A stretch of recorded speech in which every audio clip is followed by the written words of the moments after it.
اعوذ باللہ من الشیطان الرجیم بسم اللہ الرحمن الرحیم ووصینا الانسان بوالدیہ احسانا حملته امه کرہا ووضعته کرہا وحمله وفصاله 30 شہرا حتی اذا بلغ اشدہ وبلغ 40 سنة قال رب اعوذنی ان اشکر نعمتک التي انعمت علی وعلى والدی وأن أعمل صالحا ترضاه وأصلح لي في ذريتي إني تبت إليك وإني من المسلمين أولئك الذين نتقبل عنهم أحسن ما عملوا ونتجاوز عن سيئاتهم في أصحاب الجنة وعد الصدق الذي كانوا يوعدون سورہ احقاف۔ اور ہم نے انسان کو اپنے ماں باپ کے ساتھ نیک سلوک کرنے کا حکم دیا، بالخصوص اس ماں کے ساتھ احسان کا اور بھی زیادہ، کیونکہ اس کی ماں نے بڑی مشقت کے ساتھ اس کو پیٹ میں رکھا اور بڑی مشقت سے اس کو جنا، اور اس کو پیٹ میں رکھنے اور دودھ چھڑانے میں اکثر کم از کم 30 مہینے ہو جاتے ہیں۔ کتنی طویل مشقت ہے، یہاں تک کہ وہ بچہ جوان ہوتا ہے اور دانائی کے زمانے 40 برس کو پہنچتا ہے، تو جو سعید ہوتا ہے یعنی نیک بخت ہوتا ہے تو وہ کہتا ہے اے میرے پروردگار، مجھے اس پر مداومت دیجئے کہ میں ان نعمتوں کا شکر ادا کروں جو آپ نے مجھ کو اور میرے والدین کو عطا فرمائی، اور اس کی توفیق دیجئے کہ میں ایسے نیک کام کیا کروں جس سے آپ راضی ہو جائیں، اور میری اولاد میں بھی میرے نفع کے لیے صلاحیت پیدا فرما دیجئے۔ میں اپنے سارے گناہوں سے توبہ کرتا ہوں اور میں آپ کے فرمانبرداروں میں سے ہوں۔ آگے اللہ تعالیٰ ان لوگوں کے متعلق فرماتے ہیں، یہی لوگ ہیں جن کے نیک کاموں کو ہم قبول کر لیں گے اور ان کی برائیوں سے درگزر کریں گے، اس طرح پر کہ یہ جنت والوں میں سے ہوں گے۔ یہ اس وعدے کی وجہ سے ہے جس کا ان سے دنیا میں وعدہ کیا جاتا ہے کہ نیک اعمال کا صلہ جنت ہے۔ یہ آپ کے سامنے ترجمہ کے ساتھ ساتھ تھوڑا سا مفہوماً بھی کچھ عرض کیا گیا۔ اللہ رب العزت نے اہل قرابت اور والدین کے بارے میں بار بار تاکید فرمائی، جیسا کہ پہلی آیت کے ذیل میں بھی گزر چکا۔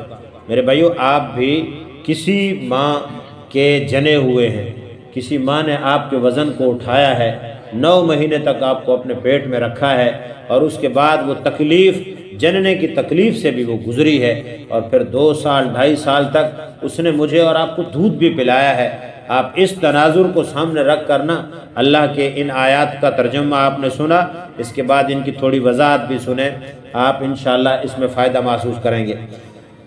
اس آیت شریفہ میں خاص طور پر والدین کے بارے میں احسان کی خصوصی تاکید فرمائی گئی کہ ہم نے والدین کے ساتھ بھلائی کا حکم دیا۔ یہ مضمون اسی عنوان سے کہ ہم نے والدین کے ساتھ بھلائی کا حکم دیا 3-4 جگہ اور بھی قرآن میں آیا ہے۔ پہلی جگہ سورہ عنکبوت، اور پھر سورہ لقمان، اور پھر تیسری مرتبہ یہاں اس آیت میں تاکید بہت زیادہ معلوم ہوتی ہے۔ صاحب خازن نے لکھا ہے کہ یہ آیت حضرت ابوبکر صدیق رضی اللہ تعالیٰ عنہ کی شان میں نازل ہے۔ ابتداً ان کی رفاقت حضور صلی اللہ علیہ وسلم کے ساتھ شام کے سفر میں ہوئی تھی، پہلی مرتبہ۔ پہلے رفاقت یعنی حضور علیہ السلام کے ساتھ مل کر وہ ملک شام کے سفر پر گئے تھے، جبکہ ان کی عمر تھی 18 سال کی اور حضور علیہ السلام کی عمر 20 سال کی تھی۔ اس سفر میں راستے میں ایک بیری کے درخت کے پاس ان دونوں حضرات کا قیام ہوا۔ حضرت ابوبکر رضی اللہ تعالیٰ عنہ وہاں ایک راہب تھا، اس سے ملنے تشریف لے گئے۔ راہب پہلے دین کا عیسائی راہب تھا، اس کے پاس تشریف لے گئے ملنے کے لیے، اور حضور علیہ السلام اس درخت کے سائے میں تشریف فرما رہے۔ اس راہب نے حضرت ابوبکر صدیق رضی اللہ تعالی عنہ سے پوچھا، یہ شخص جو درخت کے نیچے بیٹھا ہوا ہے کون ہے؟ تو حضرت ابوبکر رضی اللہ تعالیٰ نے فرمایا محمد بن عبداللہ بن عبد المطلب، یہ وہ ہے۔ راہب نے کہا خدا کی قسم یہ نبی ہے۔ ابھی تک آپ نے نبوت کا اعلان نہیں کیا، آپ کی عمر کتنی تھی؟ 20 سال۔ نبوت کا اعلان آپ نے 40 سال کی عمر میں کیا، اب 20 سال میں وہ راہب کیا کہہ رہا ہے؟ اللہ کی قسم یہ نبی ہے۔ حضرت عیسیٰ علیہ نبینا علیہ الصلوۃ والسلام کے بعد اس درخت کے نیچے آج تک کوئی نہیں بیٹھا، جو بیٹھا اس کو نبوت ملی، اور یہ جو بیٹھا ہوا ہے یہ نبی آخر الزمان ہے۔ جب حضور صلی اللہ علیہ وسلم کی عمر 40 سال کی ہوئی اور آپ کو نبوت ملی تو حضرت ابوبکر مسلمان ہوئے، اور 2 برس بعد 2 سال بعد جب آپ کی عمر 40 سال کی ہوئی تو یہ دعا کی، رب اوزعنی ان اشکر نعمتک التی انعمت علی وعلی والدی وان اعمل صالحا ترضاہ، یہ دعا کی کہ مجھے توفیق دیجئے میں اس نعمت کا شکر ادا کروں جو مجھ پر اور میرے والدین پر ہوئی۔ حضرت علی رضی اللہ تعالیٰ عنہ فرماتے ہیں یہ فضیلت مہاجرین میں اور کسی کو حاصل نہیں ہوئی کہ اس کے ماں باپ دونوں مسلمان ہوئے ہوں۔ اور دوسری دعا اولاد کے متعلق صلاحیت کی فرمائی، جس کا ثمرہ یہ ہے کہ آپ کی اولاد بھی مسلمان ہو۔ اس آیت میں یہ دعا ہے نا، رب اوزعنی ان اشکر نعمتک التی انعمت علی وعلی والدی وان اعمل صالحا ترضاہ واصلح لی فی ذریتی انی تبت الیک وانی من المسلمین۔ جو شخص 40 سال کا ہو چکا ہے نا، پہلے بھی آپ یہ دعا کر سکتے ہیں، 40 سال کے بعد تو آپ اس دعا کو اپنے معمولات میں شامل کریں۔ یہ سورہ احقاف میں ہے، وہاں سے اس کو یاد کریں اور اپنے اس دعاؤں میں اس کو مانگا کریں۔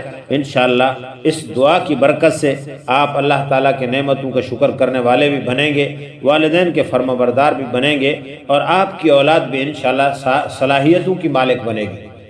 حضرت سعد بن ابی وقاص رضی اللہ تعالیٰ عنہ فرماتے ہیں جب میں مسلمان ہوا تو میری ماں نے یہ عہد کر لیا، ماں مسلمان نہیں تھی۔ توجہ ہے نا بھائی جان؟ جی کون فرماتے ہیں؟ حضرت سعد بن ابی وقاص۔ بڑی عجیب بات ہے، آپ کی توجہ اگر رہے گی تو انشاءاللہ آپ کو بات بہت اچھی بھی لگے گی اور آپ خوش بھی ہوں گے۔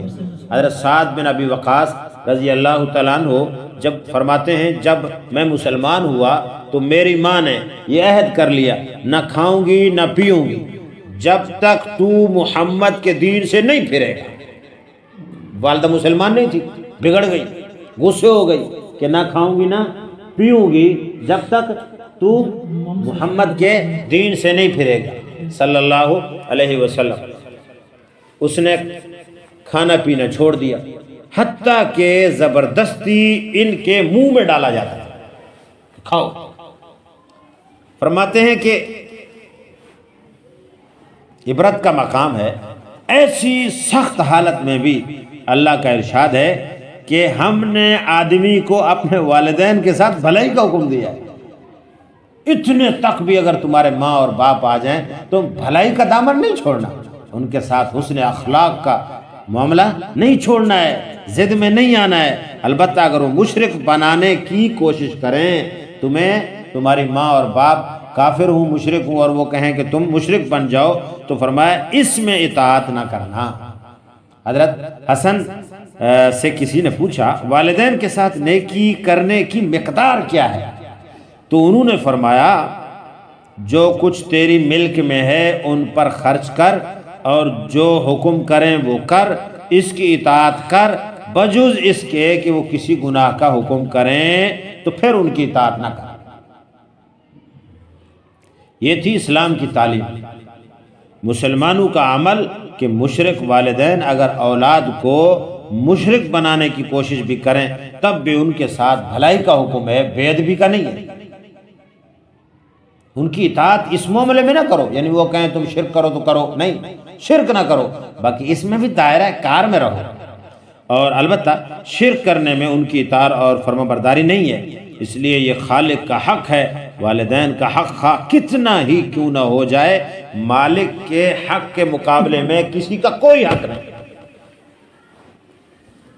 لا طاعت لمخلوق فی معصیت الخالق، خالق کی نافرمانی میں مخلوق کی کوئی اطاعت نہیں، لیکن ان کے اس حکم اور اولاد کو مشرک بنانے کی کوشش پر بھی ان کے ساتھ احسان کا حکم ہے، بھلائی کا حکم ہے، خیر خواہی کا حکم ہے۔ ایک اور حدیث میں ہے، سورہ لقمان والی آیت کے متعلق وارد ہوا، یہ حضرت سعد کے واقعے میں نازل ہوئی۔ اس حدیث میں حضرت سعد فرماتے ہیں، میں اپنی والدہ کے ساتھ بہت سلوک کیا کرتا تھا، جب میں مسلمان ہوا تو میری والدہ نے کہا، سعد یہ کیا کیا تو نے، یا تو دین کو چھوڑ دے ورنہ میں کھانا پینا چھوڑ دوں گی، یہاں تک کہ میں مر جاؤں گی لیکن کھاؤں گی نہیں، ہمیشہ تیرے لیے یہ تان کی چیز رہے گی، لوگ کہیں گے تو اپنی ماں کا قاتل ہے، تو نے دین نہیں چھوڑا، تیری ماں بھوکی مر گئی، یہ تانا میں تمہارے لیے چھوڑ کے جاؤں گی۔ میں نے ان سے کہا ایسا نہ کر، میں اپنا دین تو چھوڑ نہیں سکتا۔ اس نے کہا ایک دن انہوں نے بالکل نہیں کھایا، نہ کھایا نہ پیا، دوسرا دن بھی اسی حال میں گزر گیا۔ تو میں نے ان سے کہا، حضرت سعد کا جملہ سنو، حضرت سعد کا جملہ بڑا کام کا ہے۔ حضرت سعد رضی اللہ تعالیٰ عنہ نے فرمایا کہ امی جان، اگر تمہاری 100 جانیں بن جائیں اور ایک ایک کر کے سب اس طرح بھوک کی وجہ سے ختم ہو جائیں، تب بھی دین کو میں نہیں چھوڑ سکتا۔ جب اس نے یہ پختگی دیکھی کہ کام تو خراب ہے، پھر اس نے کھانا پینا شروع کر دیا۔ دیکھا یہ تو نہیں مانے گی، 100 تک بات کر دیا، اگر امی جان تو 100 مرتبہ بھی مرے اور جیے، 100 جانیں بھی تیری ہوں اور تو مرے اور جیے، تو میں دین نہیں چھوڑوں گی چاہے کچھ بھی ہو۔ تو پھر اس نے کھانا پینا شروع کر دیا۔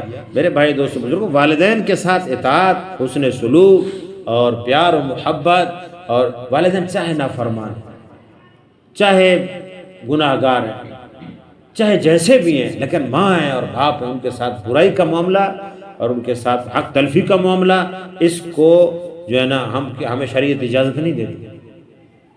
کوشش کریں اپنے والدین کو ہر حال میں راضی رکھیں۔ اللہ ہم سب کے والدین کی عمروں میں برکت عطا فرمائے، جن کے چلے گئے ہیں اللہ ان کے قبروں کو منور فرمائے۔